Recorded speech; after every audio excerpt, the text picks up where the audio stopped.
नमस्कार.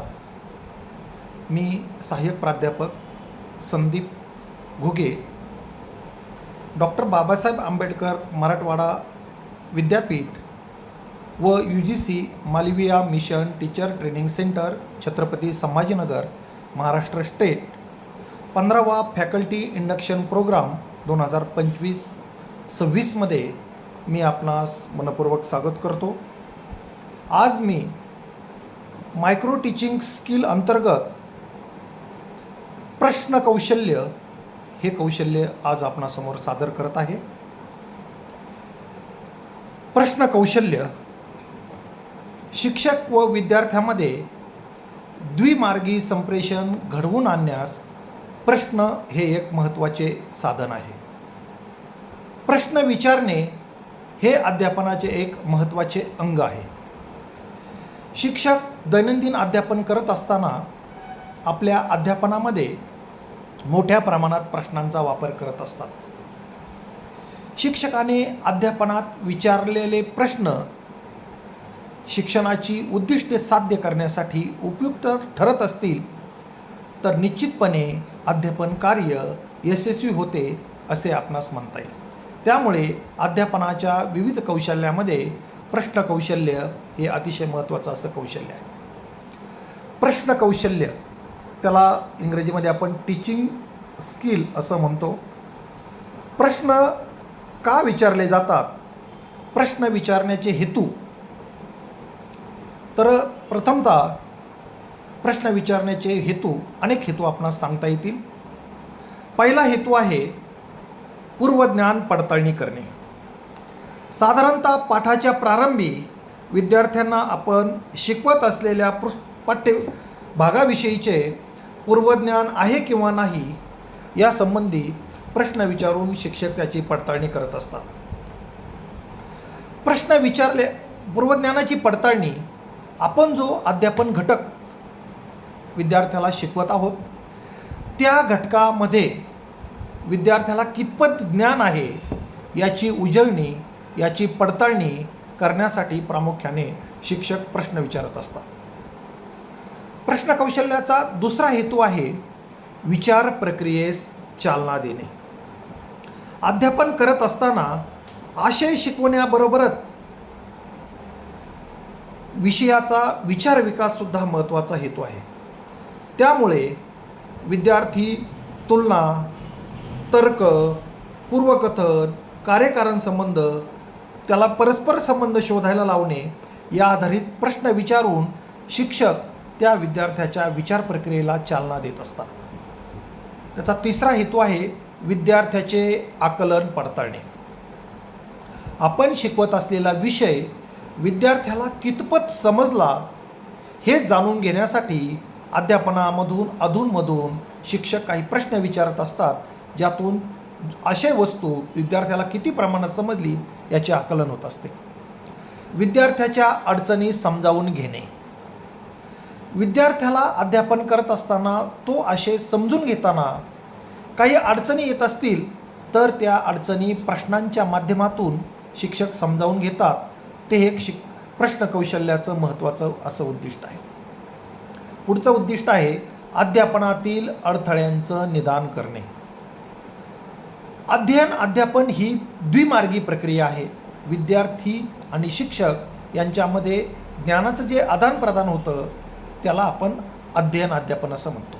तर ह्या अध्ययनातील विद्यार्थ्याला येणारे जे अडथळे आहेत ते अडथळे नेमके काय आहेत हे अडथळे समजून घेण्यासाठी प्रश्न विचारून शिक्षक ते समजून घेत असतात. पुढचं उद्दिष्ट आहे सृजनशीलता वाढविणे. विद्यार्थ्याची क्रिएटिव्हिटी, नवनिर्मिती किंवा सृजनशीलता प्रश्न कौशल्याच्या माध्यमातून शिक्षक त्याला चालना देत असतात. एखादा प्रश्न विचारून त्या प्रश्नाचं उत्तर देताना विद्यार्थ्याच्या सृजनशीलतेला, नवनिर्मितीला त्यातून चालना मिळत असते. त्यातून त्याची सृजनशीलता वाढीस लागत असते. तसंच विद्यार्थ्याच्या अध्ययनात सक्रिय सहभाग वाढवण्यासाठी सुद्धा प्रश्न विचारले जातात. जो विद्यार्थी अध्यापनामध्ये निष्क्रिय आहे अशा विद्यार्थ्याला प्रश्न विचारून शिक्षक आपल्या फ्लोमध्ये आणण्यासाठी, त्याला सक्रिय अध्यापनात सहभाग वाढवण्यासाठी प्रश्न विचारत असतात. विद्यार्थ्याचं आपल्याकडे लक्ष वेधण्यासाठी सुद्धा शिक्षक विद्यार्थ्याला प्रश्न विचारत असतात. विद्यार्थ्याच्या अनुभव व मताच्या अभिव्यक्तीला वाव देण्यासाठी वर्गामध्ये शिक्षकासमोर असणारे जे अनेक विद्यार्थी आहेत, तर त्या प्रत्येक विद्यार्थ्याच्या मताला, त्याच्या अभिव्यक्तीला वाव देण्यासाठी त्या विद्यार्थ्याला शिक्षक प्रश्न विचारत असतात आणि त्यातून त्या विद्यार्थ्याच्या अभिव्यक्तीला वाव मिळत असतो. त्याचप्रमाणे पुढचं उद्दिष्ट आहे विद्यार्थ्याच्या उपस्थितीची वर्गात दखल घेणे. वर्गामध्ये जे अनेक विद्यार्थी उपस्थित आहेत, त्या विद्यार्थ्याच्या उपस्थितीची दखल घेण्यासाठी शिक्षक त्या विद्यार्थ्याला प्रश्न विचारतात. प्रश्न विचारल्याने विद्यार्थ्याला आपलीसुद्धा शिक्षकाने दखल घेतलेली आहे, माझ्यावर सुद्धा शिक्षकाचं लक्ष आहे, असंही त्याची भावना निर्माण होते आणि त्यातून विद्यार्थ्याच्या उपस्थितीची दखल घेतली जाते. पुढचं उद्दिष्ट आहे विद्यार्थ्याला जाणून घेणे. विद्यार्थ्याची मतं काय आहेत, विद्यार्थ्याचं एखाद्या विषयाबद्दलचं मत काय आहे हे जाणून घेण्यासाठी सुद्धा शिक्षक विद्यार्थ्याला प्रश्न विचारत असतात. आणि शेवटचं उद्दिष्ट आहे स्वतःच्या अध्यापनाबाबत प्रत्याभरण घेणं. शिक्षक जे विद्यार्थ्याला अध्यापन करत असतात, कोणत्याही शिक्षकाला वाटतं की आपलं अध्यापन विद्यार्थ्याला समजावं, माझं अध्यापन योग्य दिशेनं चाललं की नाही हे समजून घेण्यासाठी सुद्धा शिक्षक अध्यापन करत असतात आणि ते त्याच्या अध्यापनाबाबत प्रत्याभरण करून घेण्यासाठी शिक्षक विद्यार्थ्याला प्रश्न विचारत असतात.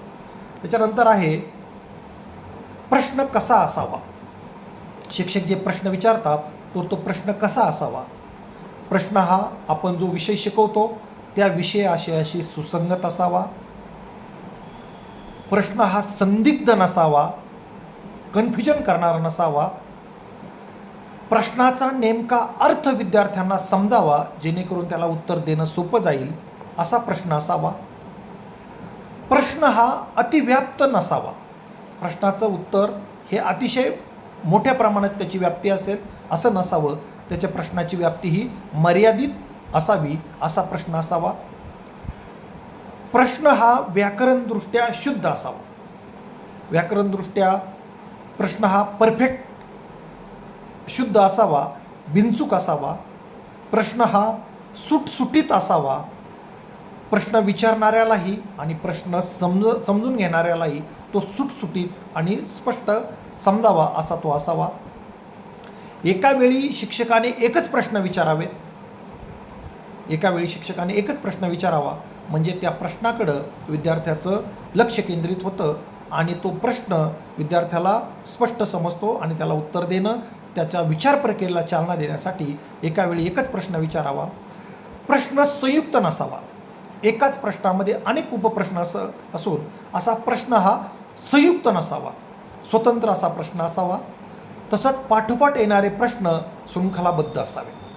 शिक्षकाला जर अनेक प्रश्न विचारायचे असतील एका अशावर, तर एकानंतर एक पहिल्या प्रश्नाच्या उत्तरावर दुसरं प्रश्न, दुसऱ्या प्रश्नाच्या उत्तरावर तिसरं प्रश्न, अशी ती शृंखला एकमेकाला जोडली जावी आणि तो असे त्यातून पूर्ण व्हावा.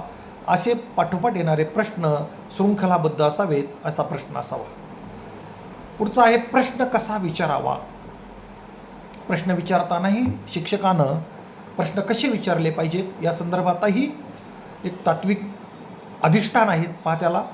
प्रश्न हा उंच मोठ्या आवाजात मोठ्याने सुस्पष्टतेने विचारावा, जो वर्गामध्ये प्रत्येक विद्यार्थ्याला शेवटच्या बाकापर्यंत ऐकायला जाईल असा प्रश्न असावा.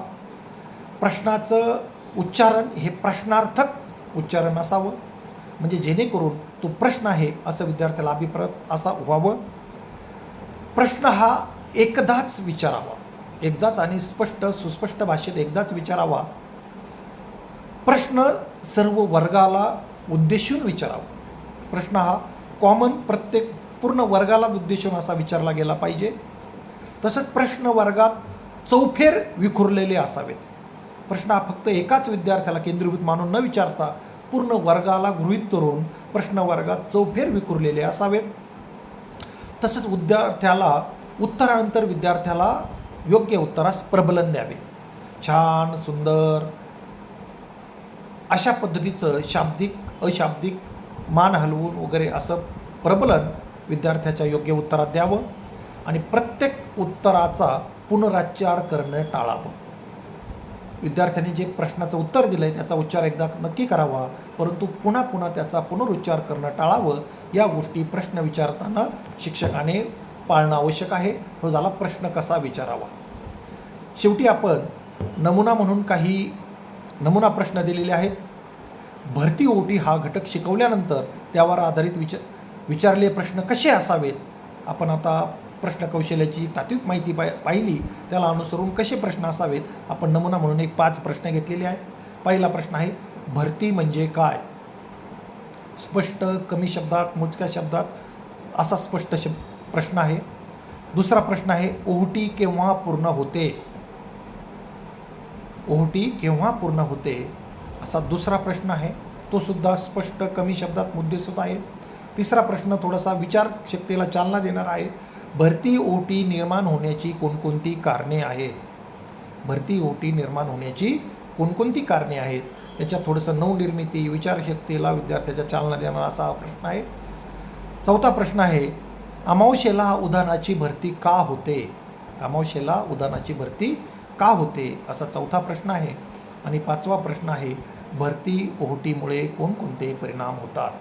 भरती ओहोटी आल्यामुळं मानवी जीवनावर, निसर्गावर त्याचे कोणकोणते परिणाम होतात. असं आपण आज सूक्ष्म कौशल्यातील प्रश्न कौशल्य हे स्किल पाहिलेलं आहे. ते स्किल तुम्हाला निश्चितच आवडलेलं असेल अशी मी आशा बाळगतो आणि या ठिकाणी आपली रजा घेतो. धन्यवाद, मनपूर्वक धन्यवाद.